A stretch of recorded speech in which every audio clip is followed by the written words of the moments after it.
What's going on? What's going on, everybody? Welcome.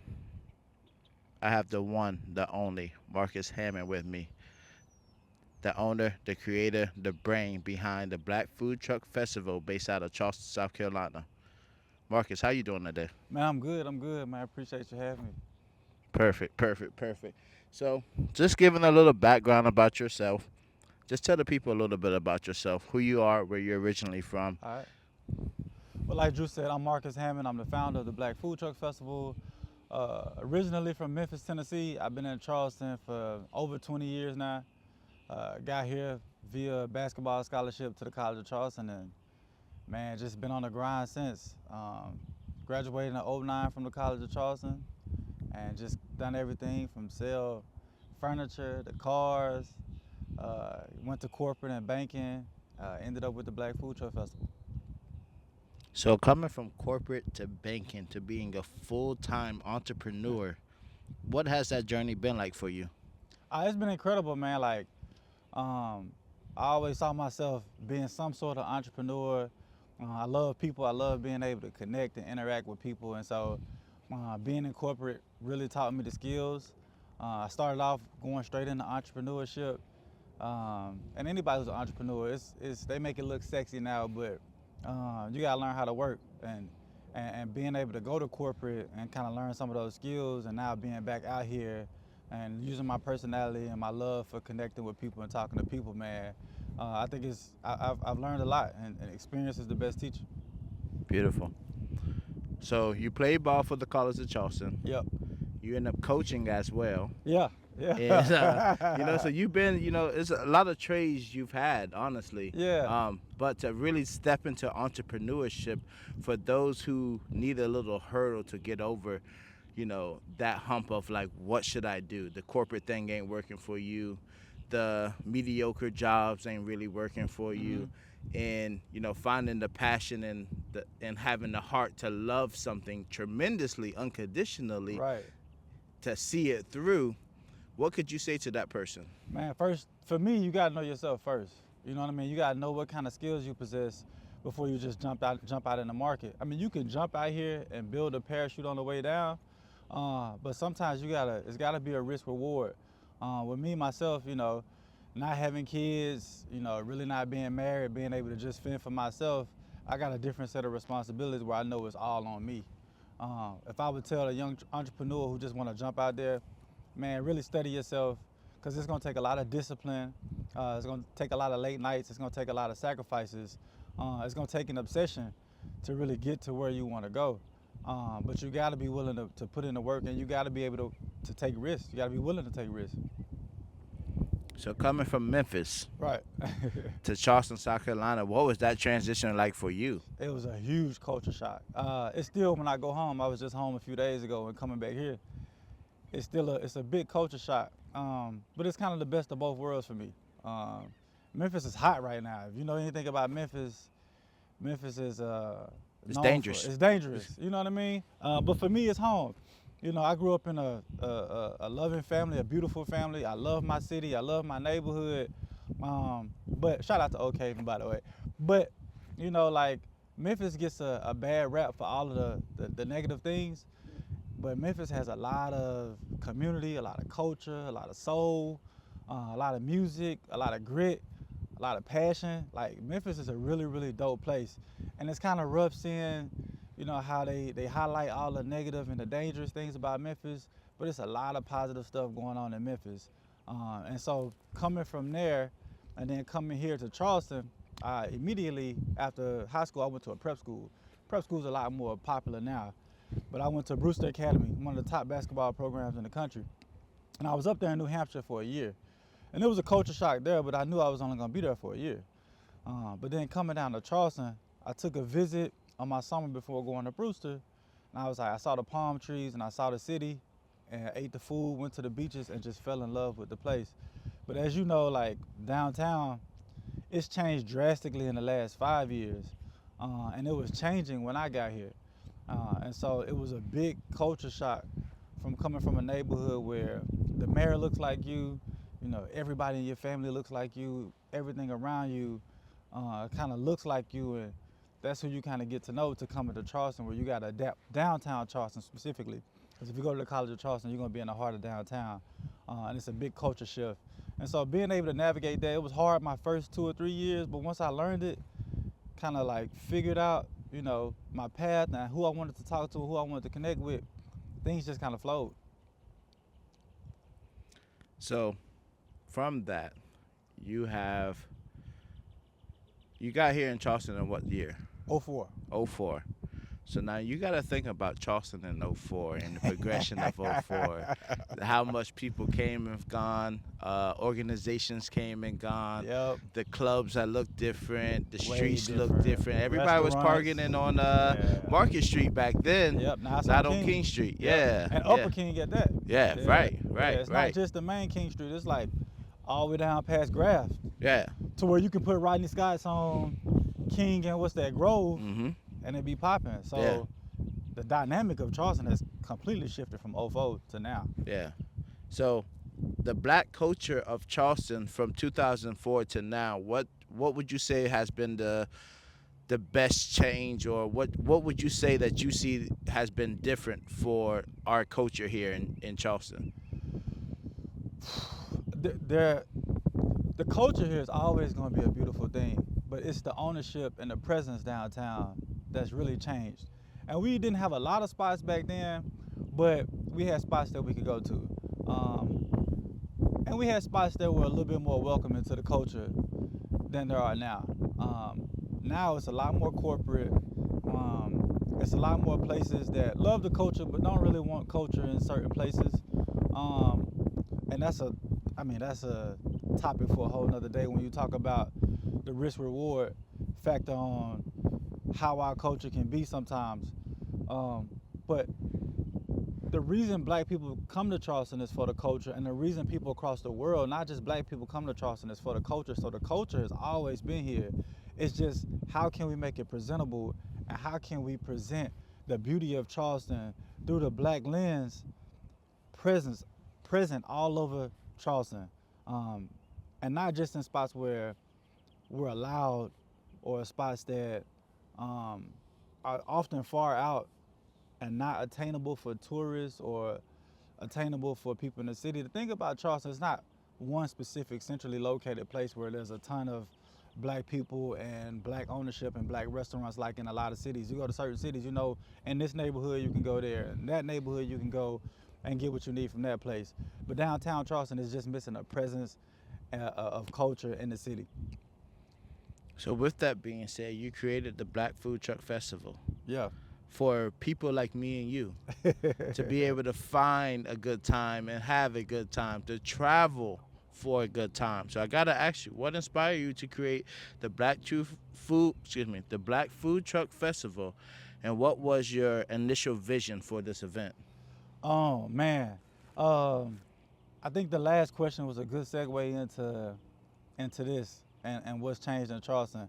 I love Charleston. Like I've been here since '04. Even through all of the complaints or anything I have to say about Charleston, I love this city. And so what I wanted to do was, I was going to festivals, and a lot of times I would have fun, but after a while, like if you ain't hearing your music, or you know what I mean, you ain't eating food that's familiar, or you ain't seeing your people, you just kind of get lost in the shuffle. And after 30, 45 minutes, you're like, all right, I came to see it, it was dope. Like, let me go somewhere else now. And so I was like, well, what if we created a festival that was for everybody? It was multi-generational, where it felt like a cookout. You could have the kids there, you could have the music there, you could have all of these things in just one place to celebrate the culture. And so I went to a festival, and the idea just hit me like a ton of bricks. And so my initial vision for it is exactly what it is now, and what it's growing into, which is music all day. We started off with just one band a day, now we got 4 bands a day. We started off with 8 food trucks, now we got over 30 food trucks and almost 50 food vendors. It's a place where people feel safe. They can come, they can celebrate the culture, they can eat good food, they can drink, laugh, have a good time. That was the whole vision behind it, and to do that for a whole weekend while also creating this massive economic development within inside the festival, that was the entire vision for the festival. And to my surprise, it took off way faster than I could have ever imagined. So it started in 2022, correct? 2021. 2021. Yep. Okay, 2021, 2022. So what have been some significant milestones that you've crossed since 2021? Man, I would say the biggest one for me is there's quite a few. We started off with about 3 to 5,000 people in the first one. That was November 2021, in a small pavilion at a soccer stadium in Mount Pleasant, right? We blew it out of the water and we grew from that immediately to 15,000 people.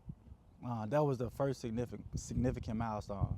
But one of the biggest ones is we bring about $10.2 million in economic impact into Charleston and surrounding areas. Say that one more time for the people. We bring over $10 million into the Tri-County area, Sheesh.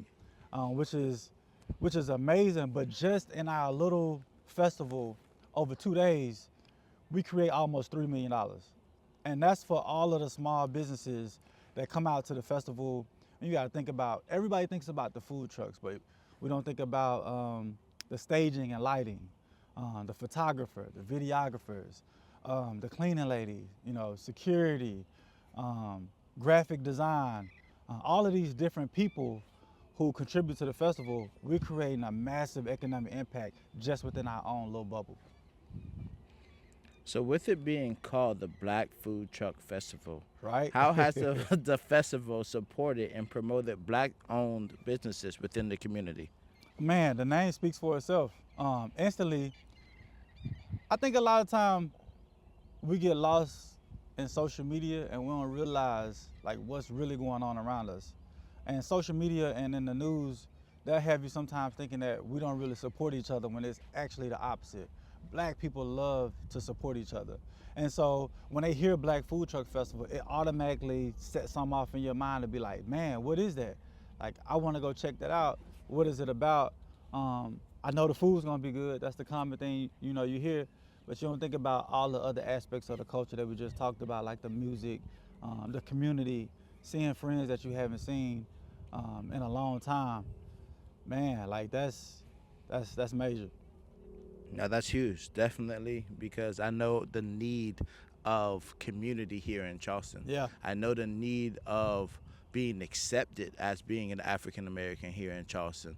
I know that there's a need for us to be able to go to a space that they accept us and we're not going to be talked down to be told to turn around because we have Jordans on or Right. being told to turn around because we have a jersey on. It's just a time for great music, great food, great vibes. So with that being said, I kind of want to stop you right there too, Okay. because I think we get caught up in a lot of times of like trying to be accepted by a lot of these places instead of going out and creating our own. Very true. When we are the people who bring the vibes. People build their businesses and they private entities, and they can do whatever they want with their businesses. It's not up to us to make them accept us. It's up to us to go where we feel safe and build where we feel comfortable and make it dope for all of the people around us, which is how the festival came about. Because it's like, why consistently go to other festivals where I'm not having a good time? It's no knock to them, but it's like, why go there? We can build this ourselves and have an amazing time. And we know what happens when we build stuff, everybody comes. When we build it, people come. Yeah. I mean, it speaks for yourself for 2024, 10.2 million. Yeah. So what you just said is very true. Yeah. And in 1 year, you was able to generate this and to be able to knock down those stereotypes and knock down those thoughts in other people's minds of thinking that we're not able to do this. Right. And we're not deserving of this. Right. You know what I mean? So, with things that come up comes down. So what are some things that you face with, creating this festival initially for the black-owned food trucks or black-owned food venues? Man, you see it all the time. People automatically, when they hear, the big talk right now is DEI, right? Everybody talks about DEI. And when they look at the Black Food Truck Festival, just because of the name, they want to box us into whatever assumptions that they may have about the festival, right? So you may get sponsors or corporate partners who are instantly kind of put off by the name. And what I tell them is we're not DEI, right? We're not DEI because we bring $10.2 million into the Tri-County area, right? Look at us like we bring almost $2 million worth of taxes into this Tri-County area. We support businesses, not just within the festival, but all around us. So look at the numbers and look at what we're doing. Yes, it's a Black-owned festival, and we're supporting Black businesses, and we're supporting small businesses, but we try to make an impact to everything and everybody around us. And so a lot of times on social media, which you gotta stay away from social media, but it's the biggest part of our lives these days, especially when it comes to marketing. You have to understand that most of the comments are bots, number one. And then number two, people who have a problem with the name and people who complain about the name are probably the people that you don't want at the festival anyway. And to kind of go back to what we were talking about with acceptance, if this ain't your vibe, this just ain't your vibe. And like, we create this for the people who want to come out and celebrate Black culture. And if you want to be a part of that, if you want to contribute to that, all of the food trucks that come to the Black Food Truck Festival are not Black. All of the businesses that we interact with are not Black. It's impossible.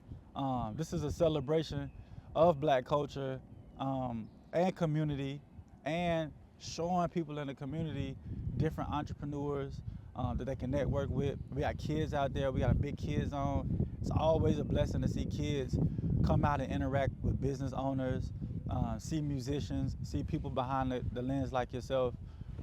That's the beauty of it. It's a beautiful thing to see a food truck come for 2 years, and then the next thing you know, they got a restaurant.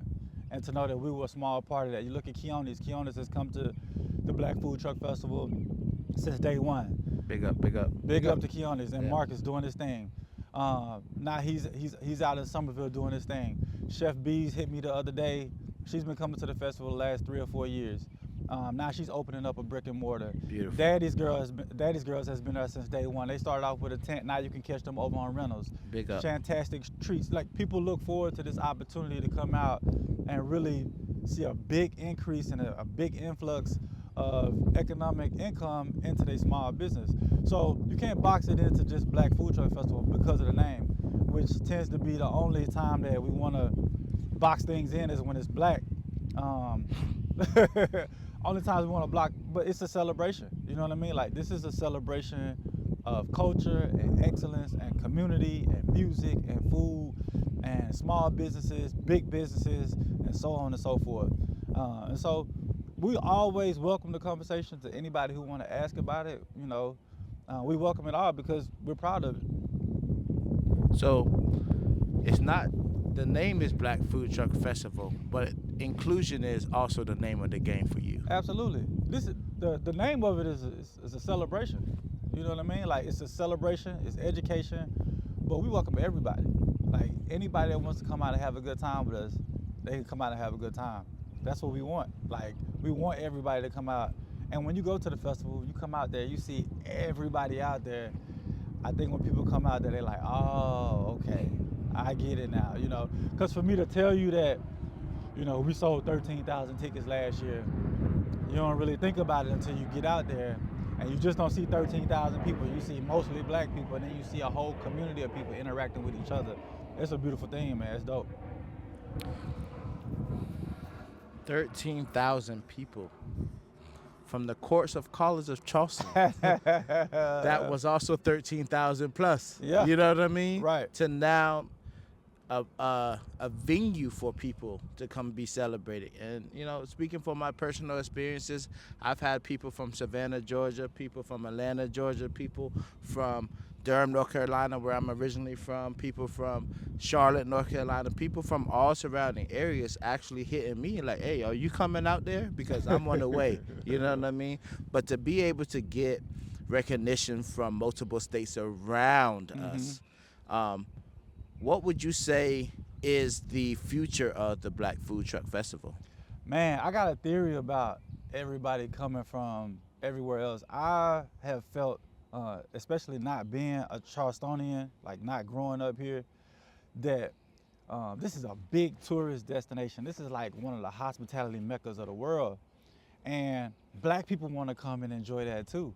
So when they see something that's screaming to them like, hey, come to Charleston, like most of the people that came through these ships, um, all of them, I think they say 40 to 50% come through these ports. So a lot of these people from around the country have Charleston ties and they want to come back here and they want to come celebrate. And so they see something that says Black Food Truck Festival and they run to it, right? They run to it, they want to be a part of it, they want to celebrate, they see it on TikTok, they see it on Instagram, they see all their friends having fun. And so we built it here in Charleston just for that. But as we've grown, right, we outgrew one space, we're continuing to grow from a business standpoint and from a brand standpoint. We want to go to different areas and take it on the road starting in 2026. Maybe do 2 or 3 more cities and really like show people what we're doing down here in Charleston and see if we can take it to a lot of other cities, starting up and down the East Coast and then kind of branching out. Beautiful. So for those cities that are interested in wanting to possibly partner with the Black Food Truck Festival, what is something that you can say that right now, if they sign on with the Black Food Truck Festival, what kind of impact will it have on their community? What type of impact will it have on the economy in their city? Well, I mean, it's easy. The economic impact report speaks for itself. That's $10.2 million coming into the Tri-County area, Charleston, Dorchester, Berkeley, Mount Pleasant. Also, 83% of the tickets that we sold 13,000 tickets last year. 83% of those tickets are from outside of the Charleston area. 70%, 70% of those 13,000 that we sold are from outside the state of South Carolina. Our number one place that we sell tickets is Charlotte, North Carolina. Charlotte Tourism will be at the Black Food Truck Festival this year. We're building a foundation and a relationship with them, and we're building a relationship with different tourism boards all over the country to show them that like this is not an idea, this is a proven concept at this point. So if you're a tourism board and you're looking to like have this kind of impact on your city, we have studied and we have the recipe and we know that people are following the brand. People want food and music and culture, and people want a place that they can bring their kids and feel safe as well. So you can look at an immediate impact on all of those numbers, we being able to touch all of those numbers that come to the festival through our email list, through our social media, all which are constantly growing, especially during this time as the festival approaches. So reflecting back on your journey, honestly, I mean, what would you say the next 5 years looks like for you? Where would you want to see the Black Food Truck Festival in 5 years? Man,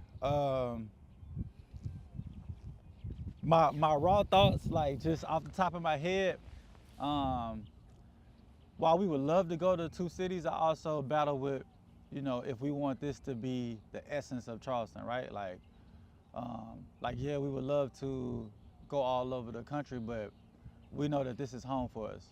But we also want to travel to different cities to really increase, because one of the best things about the Black Food Truck Festival is showing black people in a positive light. People seeing the pictures and the videos and just you coming down your timeline and you seeing a bunch of craziness and then you see a beautiful family just, you know, walking through the field, enjoying the music and having a good time. We want to be able to bring that to different communities all over the country.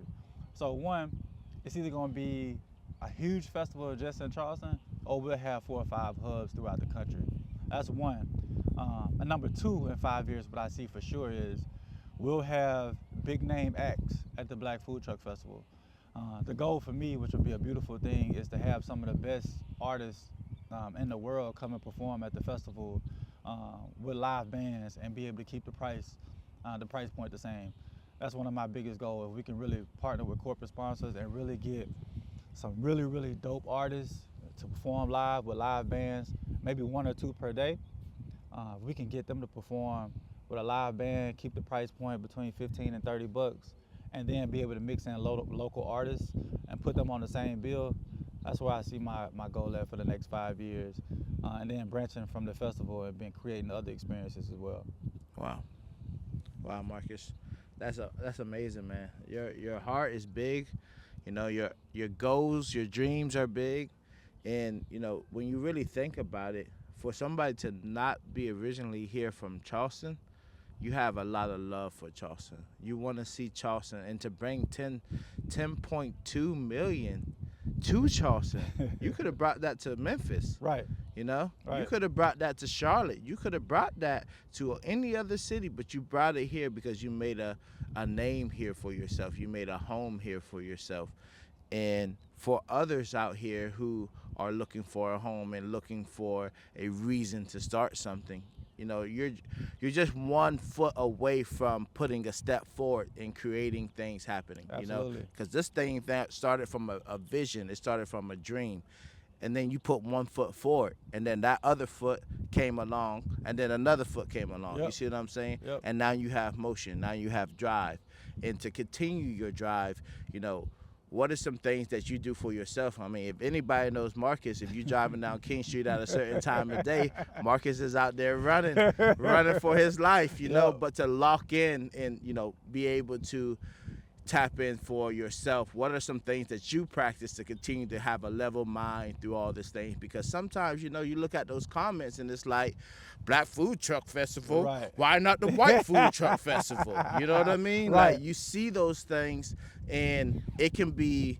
disheartening for you, it can be discouraging for you, and it can also, you know, get you to a point where, you know, now you're questioning, like, is this really inclusion for everybody? But what is that like for you? You know, like what is some things that you do for yourself, breathing techniques, running, or whatever it is for you to stay in the game and be top tier every time you're putting on a festival? Man, that's probably one of the best questions I've got.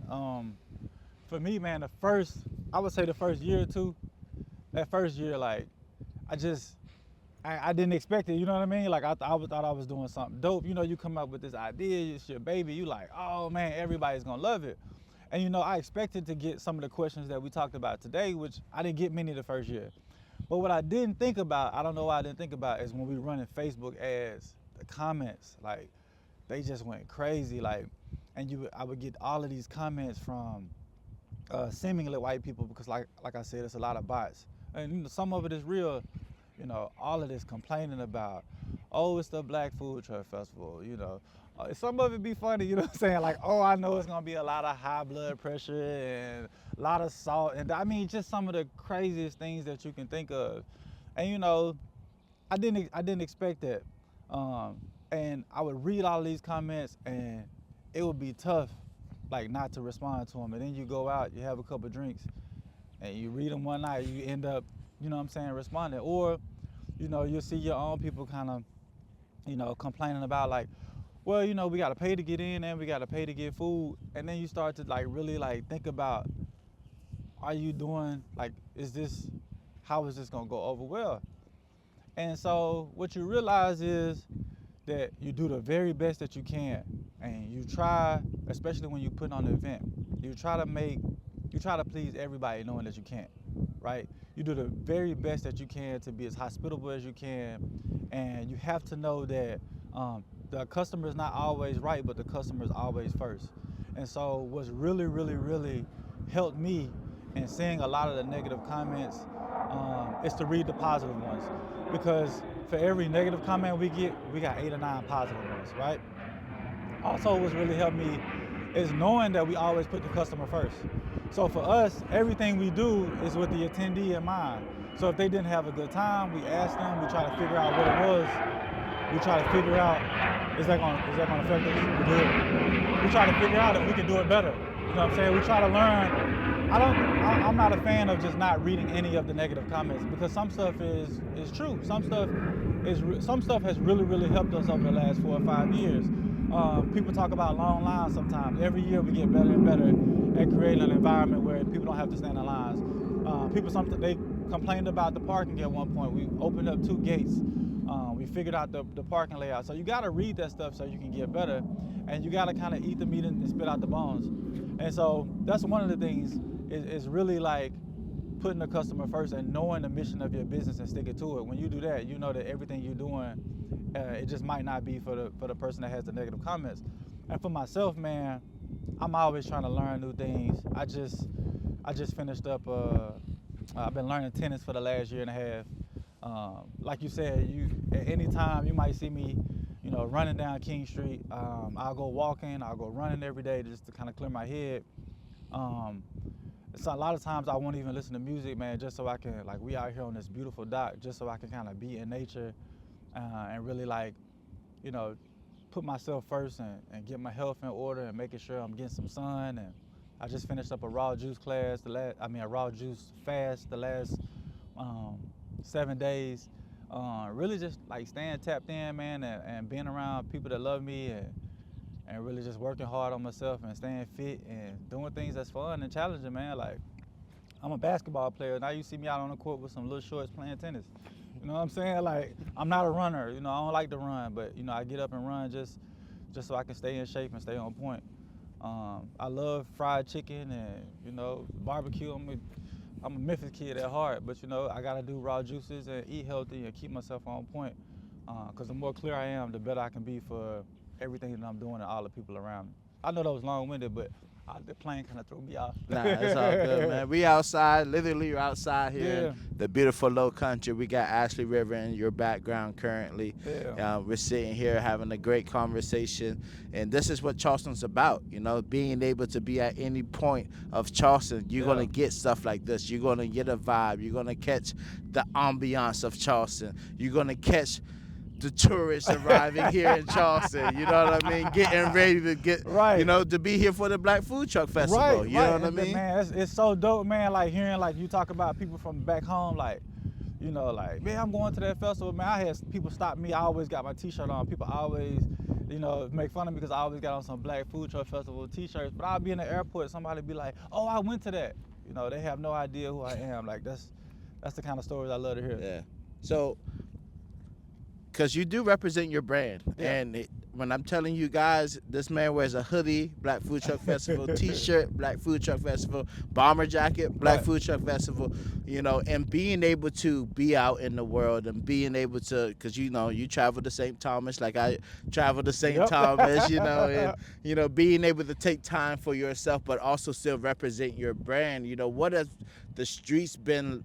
What's the ear to the streets? What's the streets talking about when you're out and about and you're representing your brand and they're coming up to you like, yo, I've been there to that festival. Right. I'm hoping that you're asking like, yo, what was your engagement? What was your thoughts about it? Always. So now I remember the first food truck festival, people was just so angry because they was like, why we have to come through this one location? Like, why didn't they have multiple? And then you hit them with something completely different year two, as far as like, I got a surprise for y'all. Yeah, we got multiple interests. Yeah. We had a whole nother venue. We're at a whole nother everything. So through those life lessons, but also you saw the value within the Black Food Truck Festival. Right. That's why you was able to move it to another location from the original location. So what are some things that the streets were saying to you that, kind of like help curate and motivate, the change in the business? They were honest. You know what I mean? Like, my whole mission is, we don't have a business if it's not for the people. So we have to listen to the people. I don't turn the comments off. I don't delete comments unless they just like so obscene I gotta delete them. We listen to the people and then we adapt and we adjust. A lot of the biggest thing about the festival is the lines. We add more food trucks. So we say, hey, sometimes you'll get a comment that says it wasn't a lot of diversity in food trucks. Like, it wasn't a variety of cuisines. Well, we may get 8 to 10 seafood trucks because if these 3 or 4 are super busy, we want you to still be able to go over here, not just because the line is long, but also because this guy might have just started his food truck 6 months ago, a year ago. We leave spaces open for 3 to 5 business trucks or businesses to come out that are new businesses so that people can try those out. The biggest thing, or the parking, why do I just have to go to one gate? We tried 2 gates for a couple times. We realized, oh, that's not really working. Let's figure out how we can make this one entrance better. Opened up 2 or 3 lines. Now you can get in, everything flows smooth. I want to be VIP. Okay, we didn't have VIP the first 2 times. Now we got VIP. If you want to come in an hour early and enjoy a couple of the trucks, have beverages and cocktails all day with a VIP entrance. Cool. We don't have anywhere to go after the Black Food Truck Festival. All right, bet. So now we got parties. We got an opening event this year at the International African American Museum. So now we like, bam, all right, we gonna kill them. We gonna kill two birds with one stone. So now you get to see the museum as a tourist, right? You get to vibe and meet everybody that's involved with the festival, sponsors, attendees, the whole nine. You're checking out this historic site and this beautiful venue on a Friday night, dressed up. You got food and drinks included in your ticket price, so you got somewhere to go Friday night. Saturday night, you got somewhere to go Saturday night. Sunday, for the people that want to stay till Monday, we got another party Sunday night. So everything that the customer or the attendee has to say about the festival, we try to take it and say, all right, this is what the people want. This is what they're asking for. And it's mostly been about the lines. And honestly, you're going to stand in line pretty much anywhere you go. We got 50 trucks at this point. We're trying to think of some new technology ways where we can get people to come in and just kind of, it be free flowing. Until we get to that point, we try to add more trucks. But we're figuring out the algorithm with that too, because we still want the trucks to make money. So we don't want too many trucks and not enough people. And we got so much land out there that we just try to maneuver the space and make it fit. And oddly enough, sometimes I think the line kind of help people, like it makes it look like, we like to see stuff when it look jacked. We walk out there like, oh, it must be popping. I think there's a subconscious thing with that too. But the biggest thing, man, is the lines. And to be honest, most time when people talk to me and they see me out, they be like, man, I had a good time. I had a real, real good time. And when you talk about self-care and like staying on the right track, those are the ones I try to really listen to and be like, okay, there's a lot of people that had a good time, because we wouldn't be here, we wouldn't sell 13,000 tickets in year 3 or 4 if we weren't doing the right thing. Facts. Yeah. Nah, I mean, the work speaks for itself. To see that news article, what was that like for you?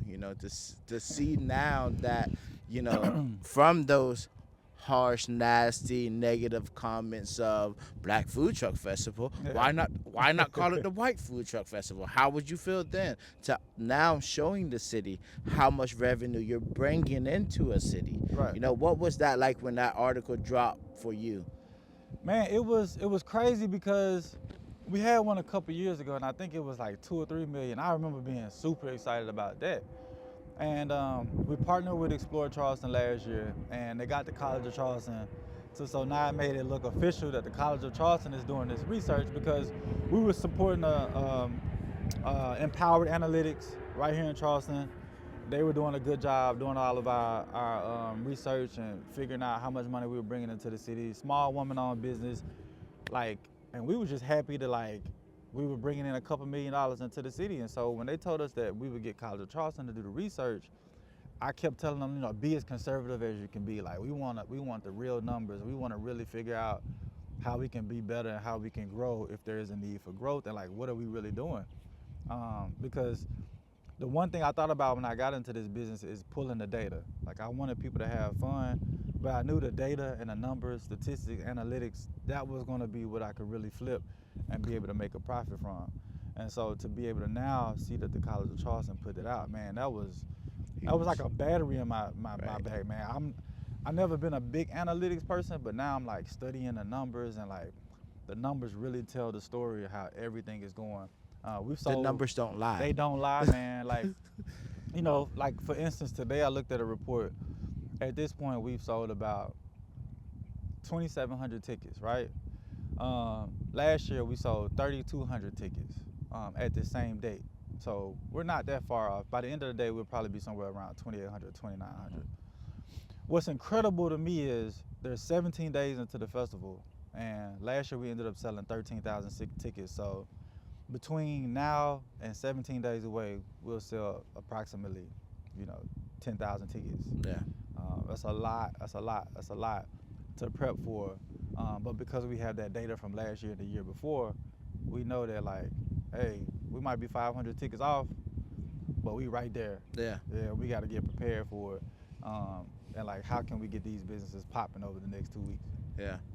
So, speaking to those people who have a little, should I go to brunch today, or should I go to the Black Food Truck Festival today?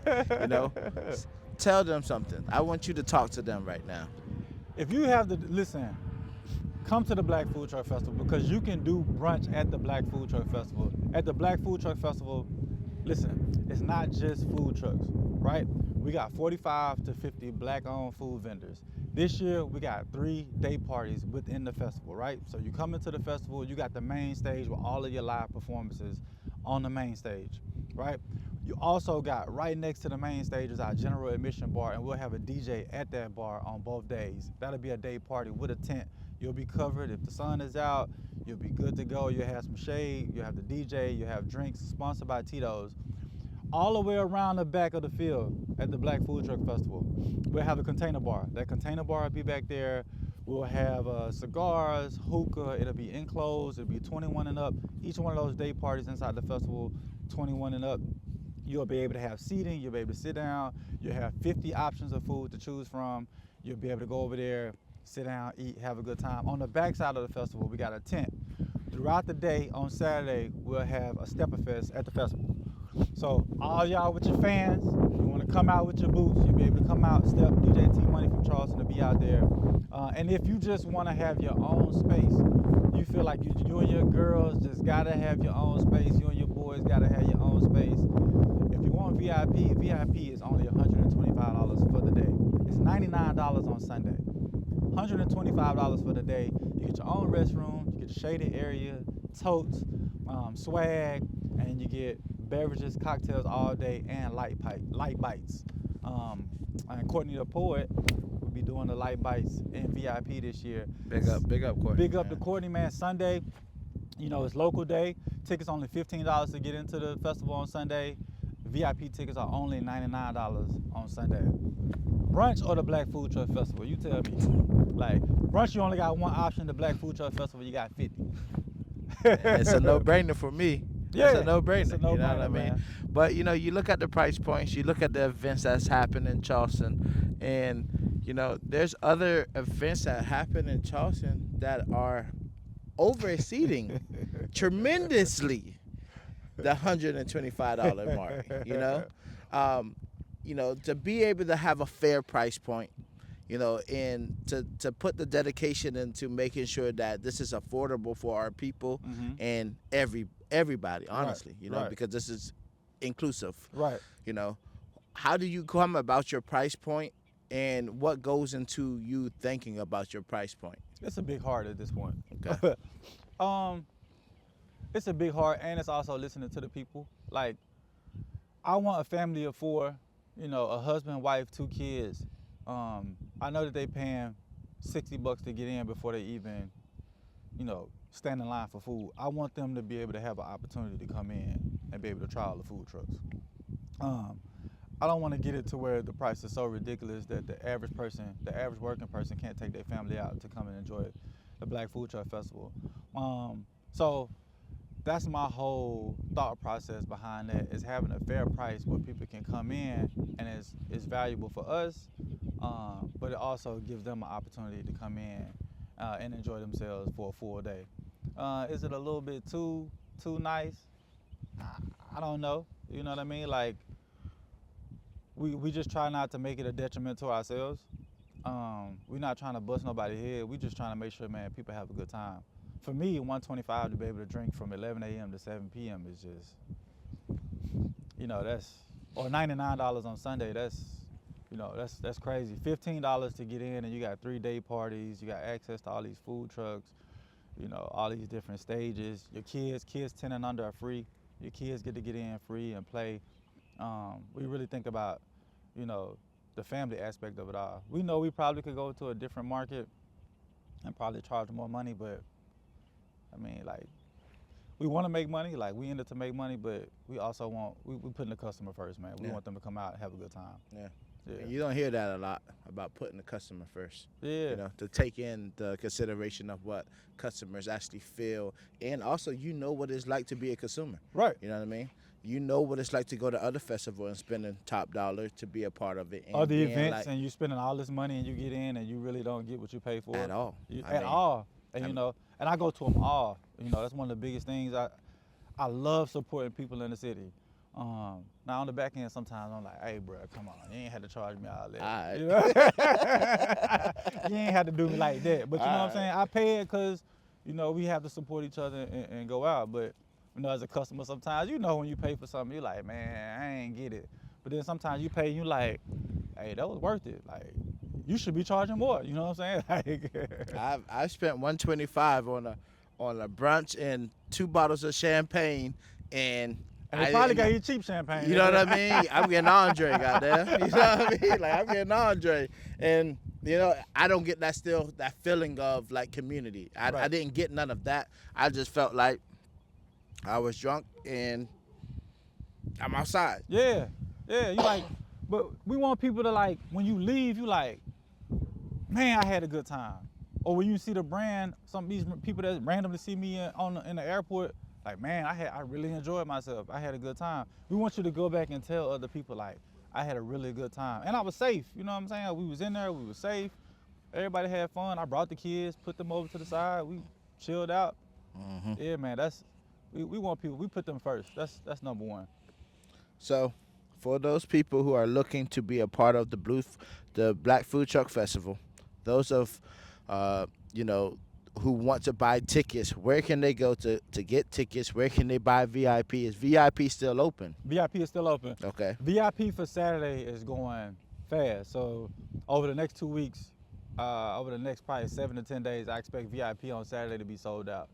Um, Go to blackfoodtruckfestival.com, click on tickets. It'll take you to all of our tickets. The only tickets that won't be on our page is the tickets to Trapioke. That link will take you to Ticketmaster because Music Farm runs that. But to find tickets to the Black Food Truck Festival, blackfoodtruckfestival.com. You can find us on Instagram, Black Food Truck Festival, Facebook, Black Food Truck Festival. You'll have VIP tickets to Saturday. We have a 2-day VIP. We also have general admission to Saturday and Sunday. We also have VIP tickets on Sunday. And we have 2-day passes for those as well. On Sunday, Sunday is always an easier day to come out to the festival. All the tourists kind of heading out on Sunday. So we've made the tickets a little bit cheaper on Sunday for our locals to be able to come out and have a good time. Tickets are $15 on Sunday and $99 for VIP. We got all South Carolinians on the stage performing on Sunday.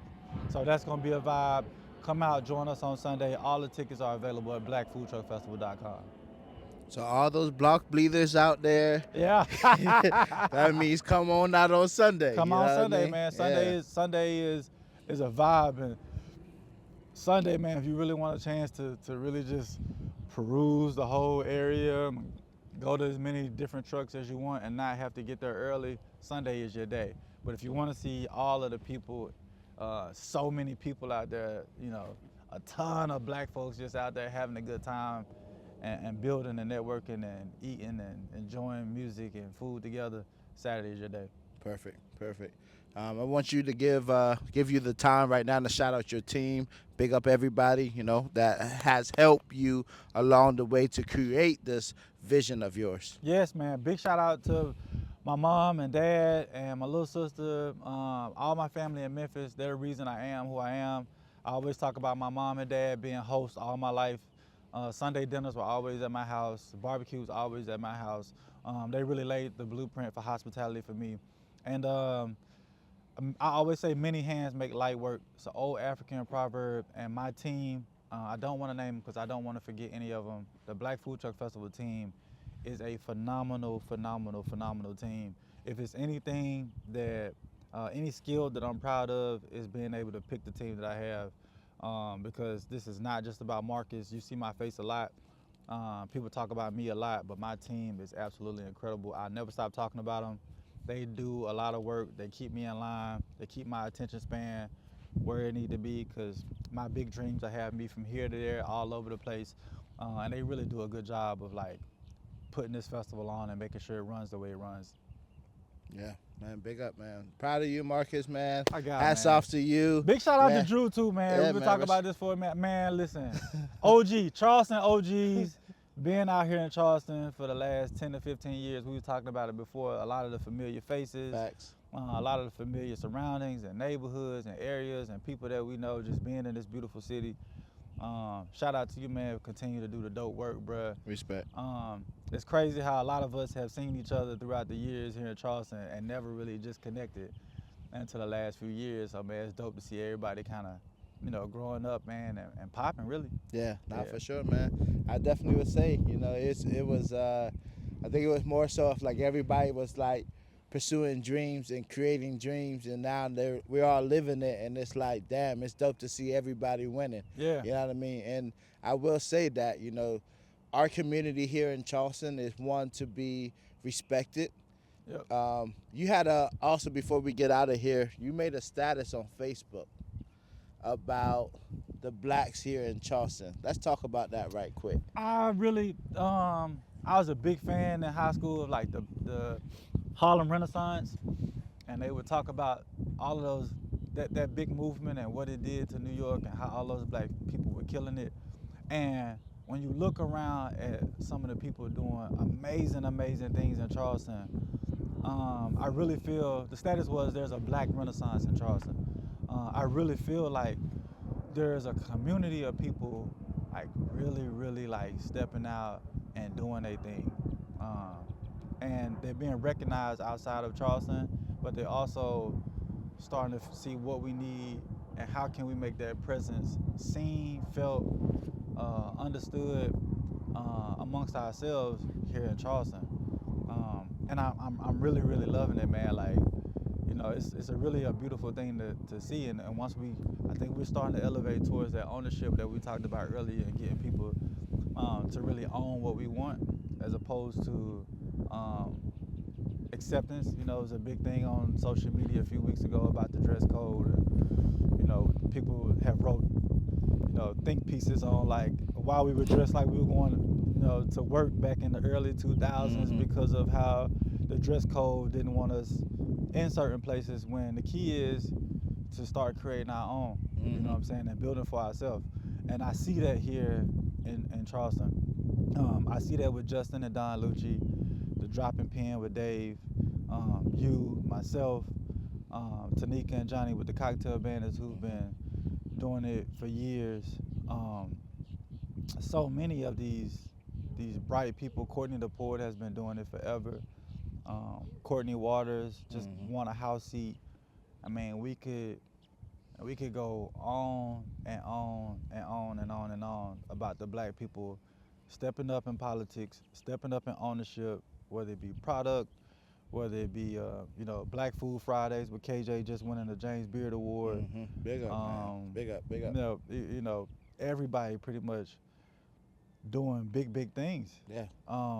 It's huge. Like people are stepping out and like saying like we want to kill it out here. Yeah. You know what I mean? Like, it's dope. Yeah. It's dope to see. No, it's a beautiful thing to see, man. To see everybody and everything. CBD businesses. CBD. I mean, like, to think, like, we got black ownerships on Charleston, South. Man. Big up Mr. B CBD on Charleston, South Carolina, on King Street.